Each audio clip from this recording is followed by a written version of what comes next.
सुप्रभात.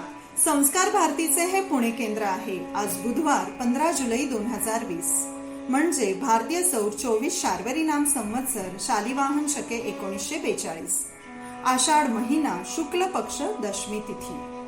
आजचा विचार: मनाची एकाग्रता ही ज्ञान साधनेची गुरुकिल्ली आहे. यानंतर ऐकूया चिंतन. सादरकर्त्या अश्विनी कुलकर्णी. आपण जसा चष्मा लावतो तसा आपल्याला जगाचा रंग दिसतो. संतोषरूपी चष्मा लावला तर अवघे जग आनंदमय असल्याचे दिसेल. हे कुणी ठेविले भरून शब्दा शब्दांचे रांजण. हे शब्दातून शब्दाविषयी लिहिलेले शब्द असोत वा नको नको रे पावसा असा धिंगाणा अवेळी अशी पावसाला केलेली विनंती असो. शेला ही कविता तर निसर्गाविषयी काव्य प्रतिभेचे सोनच. साहित्यामध्ये मुक्तपणे विहार करणाऱ्या श्रेष्ठ कवयित्री इंदिरा संत यांचा 13 जुलै रोजी स्मृतिदिन होता. त्या निमित्ताने ऐकूया त्यांच्याविषयी शिल्पा देशपांडे यांच्याकडून. शिल्पा देशपांडे या पत्रकार, सूत्रसंचालिका, लेखिका, कायझेन मीडियाच्या संचालिका अशा विविध क्षेत्रात कार्यरत आहेत. नुकतीच पुणे आकाशवाणीच्या नैमित्तिक उद्घोषिका म्हणून त्यांची निवडही झाली आहे. ऐकूया त्यांच्याकडून इंदिरा संतांविषयी बरंच काही आणि इंदिरा संतांना आदरांजली वाहूया. नमस्कार. काव्यरंग या साहित्य, काव्य अशा सर्वसमावेशक साहित्य रंगाच्या कार्यक्रमात आपलं स्वागत. मी शिल्पा देशपांडे. कविता आपल्या भावविश्वातील एक हळवा कुपरा. तिचं बोट धरून आपण शाळेपासूनच जाणीवा, संवेदना यांचा अनुभव घेत असतो. मोठं होऊ तसं शाळेत पुसटसे समजलेले कवितांचे संदर्भ ठळक होत जातात. ज्येष्ठ साहित्यिका अरुणाताई ढेरे यांच्याच शब्दात सांगायचं झालं तर त्या म्हणतात, वाढत्या वयाबरोबर आपण बधीर होत जातो. लहानपणी आपण किती उत्कट, संवेदनशील, कोवळे असतो. पण जसजसे प्रौढ होत जातो तसं अनुभवाने शहाणे होत जातो. अनेक गोष्टींची दरवाजे आपण मिटवून घेतो, अनेक गोष्टी सहन करायला शिकतो. उत्कटता, कोवळेपण, प्रतिसादाची उर्मी राहत नाही. नाईलाजानं आपण व्यवहारी जगाला दिलेली ती एक किंमत असते. मग हे सगळं कोवळं, उत्कट असताना ते आपण कवितेच्या मुठीत सरकवायला शिकतो. आपल्या जगाविषयीचं आकलन असो किंवा जीवनाचा स्वतःचा घेतलेला शोध असो, आपण ते सारं मिटल्या ओठांनीच कवितेजवळ ठेवत असतो. म्हणूनच श्रोते हो, कविता आपल्याला जवळची वाटते. स्त्रीविषयक कवितांचे, स्त्री कवयित्रींनीच मांडलेले भावविश्व या सप्ताहात आपण अनुभवणार आहोत काव्यरंग या कार्यक्रमात. आजच्या कवयित्री आहेत इंदिरा संत. 1950च्या दशकातील स्त्रीवादी कवयित्री. त्यांच्या जीवनात आलेल्या सगळ्या अनुभवांना त्यांनी कवितेत उतरवलं. त्याच शब्दाच्या मोहक हस्ताक्षरातून उमटलेली ही कविता पान अळूचे. पान अळूचे. जाता जाता चुकून कधीतरी जरा चढावी टाचांवरती दुर्वांमधली गार तुषारी. चुकून कधीतरी आभाळाशी होता सन्मुख गार गारसे मज ढळावे मिटलेल्या ओठा डोळ्यांवर. आणिक मी तर पान अळूचे लेते अंगांगावर चुकून कधीच्या मण्या मण्यांचा हिरवा पारा. मुळीन हालते डुलते वाऱ्यानेही उभी राहते नितळ स्तब्धशी. अतिशय सुंदर असं पान अळूचे ही कविता. इंदिरा संत यांच्याविषयी मंगेश पाडगावकर म्हणतात, इंदिरा संत यांची कविता 3 तपाहून अधिक काळ वेगळा सूर जपून आहे. हे वेगळेपण जपण्यासाठी या कवितेला कसल्याही कसरती कराव्या लागल्या नाहीत किंवा प्रयोगशीलतेचे हिकमती आडाखे बठवावे लागले नाहीत. ही कविता वेगळी आहे कारण ती अंतस्फूर्त आणि अत्यंत स्वाभाविक आहे. स्त्रीगीतांच्या संस्कारातून इंदिराबाईंच्या कवितेला जाग आली, पण हे वळणही ती गिरवीत बसली नाही. आपले भावविश्व अत्यंत संवेदनशीलतेने न्याहाळीत ती उत्कट आत्मनिष्ठेने अनुभवांची अनेक रूपे शोधित राहिली. आत्मनिष्ठा आणि आत्मकेंद्रितता यातला फरक या कवितेला समजलाय. जे सांगता येत नाही ते शब्दामध्ये पकडण्याचा ध्यास तिने बाळगलाय. जीवनातल्या संघर्षांना सामोरे जात असताना रक्ताचा जाळ लाल, दुःखाची गडद लाट ती झेलीत राहिली. अतिशय सुंदर शब्दात इंदिरा संत यांच्या कवितेविषयी विवेचन मंगेश पाडगावकर यांनी केलंय.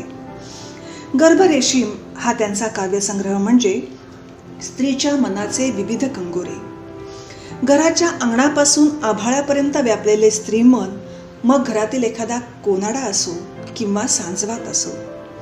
संसारातील अनेक छोट्या मोठ्या गोष्टींमध्ये, दिनक्रमातील टिपलेल्या गोष्टींमध्ये त्यांचं मन रमतंच, पण वेदनांना सामोरे जाताना जीवनविषयक श्रद्धाही दिसून येते.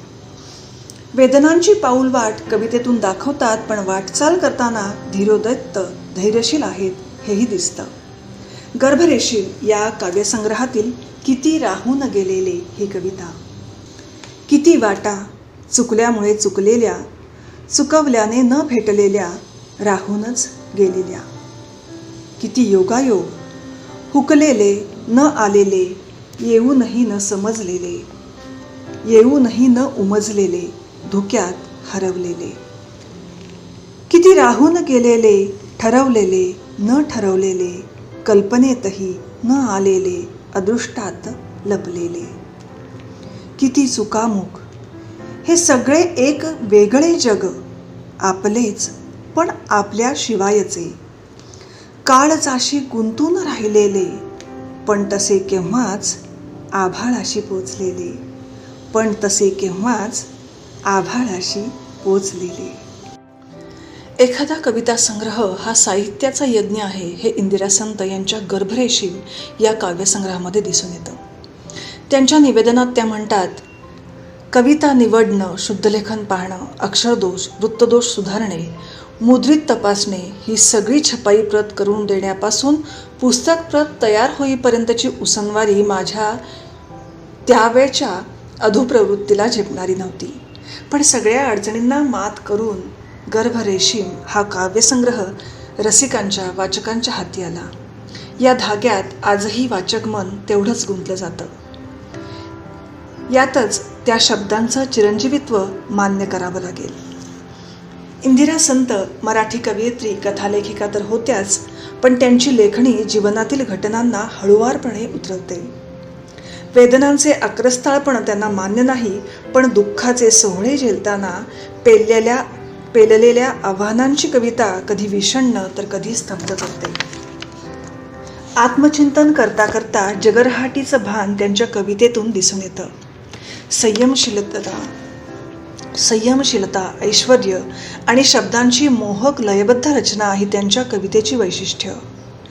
डोळ्यांच्या काळ्या डोहावर मृगजळ त्यांनी सोसलंय. अशीच कविता डोळ्यांच्या काळ्या डोहावर. डोळ्यांच्या काळ्या डोहावर थरथरले नव्हते पाणी, ओठही नव्हता हलला. मागितले मी नव्हते काही, मागणारही नव्हते. क्षितिजावरचे झुळझुळणारे वेडे मृगजळ मजला झुलवित नव्हते. दिलास तू पण आभाळाचा शाप भयंकर, दिलास तू पण आभाळाचा शाप भयंकर. या क्षितिजाहून त्या क्षितिजावर, ज्याच्या मध्ये तुफान नुसते गदगदणारे. या क्षितिजाहून त्या क्षितिजावर, ज्याच्या मध्ये तुफान नुसते गदगदणारे. अशी ही स्तब्ध करायला लावणारी कविता त्यांच्या जीवनाविषयक घडलेल्या घटनांचा एक आरसा म्हणावी लागेल. मृगजळ हा काव्यसंग्रह विशेष गाजला या स्त्रीविषयक कवितांमुळे. इंदिरा संत यांच्याविषयी वासंती मुजुमदार सांगतात, आपल्याला मिळालेल्या सन्मानाचा आनंद अक्का आपल्या जिवलग स्नेहीजनांना सुंदरशा भेटवस्तू देऊन साजरा करत, स्वतः मात्र अगदी निर्लेप राहत. मनाची ही अलिप्तता त्यांच्या जगण्यातून, खडतर अनुभवातून मिळाली होती. म्हटलं तर एक प्रकारची सिद्धीचही. तरीही त्यांच्या जोडीला लौकिक जीवनातल्या सर्वच गोष्टींचं त्या मनमोकळेपणानं स्वागत करत. खरं तर इंदिरा संत बाळभूत घराण्यातील, त्यामुळे शब्दामध्ये तो घरंदाजपणा, गृहिणीला वाटणारे बारकावे, संसारातील छोट्या मोठ्या गोष्टी, उतार चढाव दाखवताना सामान्य हितगुजापासून वैश्विक तत्त्वज्ञानापर्यंत त्यांची लेखणी विहार करते. संसारातील सामान्य गोष्टींना असामान्यपणे चित्रित करून गृहिणीपणाचा कृतार्थ भाव त्यांच्या कवितेत दिसून येतो. पती नारायण संत आणि इंदिरा संत यांच्या कवितांचा एकत्रित असा संग्रह सहवास या नावानं 1940 साली प्रसिद्ध झाला. पतीच्या दुर्दैवी निधनानंतर स्वतःला सावरताना आलेली प्रगल्भता त्यांच्या कवितेत दिसून येते. तर अशा बहुआयामी इंदिरा नारायण संत, ज्यांचा जन्म 4 जानेवारी 1914 इंडी येथे झाला. शिक्षकी पेशा असल्यामुळे लहान मुलांच्या कथांपासून लिखाणाला प्रारंभ केला आणि आज कित्येक दशकं वाचकांच्या अभ्यासाचा, चिंतनाचा, रसग्रहणाचा खजिना आपल्यासाठी बहाल केला. वाट थोडीशी उरली कवितेनं कार्यक्रमाचा समारोप करूया. पुन्हा भेटूया काव्यरंगच्या मैफलीत नवीन कवयित्रीसह. वाट थोडीशी उरली. वाट थोडीशी उरली जशी फुलोरी डहाळी, डोळा दाटला अंधार वर झुलत राहिली. असे झुकता झुकता फुले निखळून आली, खाली खोल अंधारात संथ संथ उघळली. किती किती राहिलेले, किती राहिले अजून, किती किती राहिलेले नाही गेले जे संपून. तेच काय ओघळले होऊन या फुल फुल, नाही काळजाला डंख, नाही श्वासाला चाहूल. डोळा दाटला अंधार झाला चांदणा चांदणा, वाट विमुक्त लावण्य माझ्या मनात मावेना. गौराईच्या माहेराची अशी वाटही सजून, वारियाच्या पाकळीची माझी पावले वरून. धन्यवाद.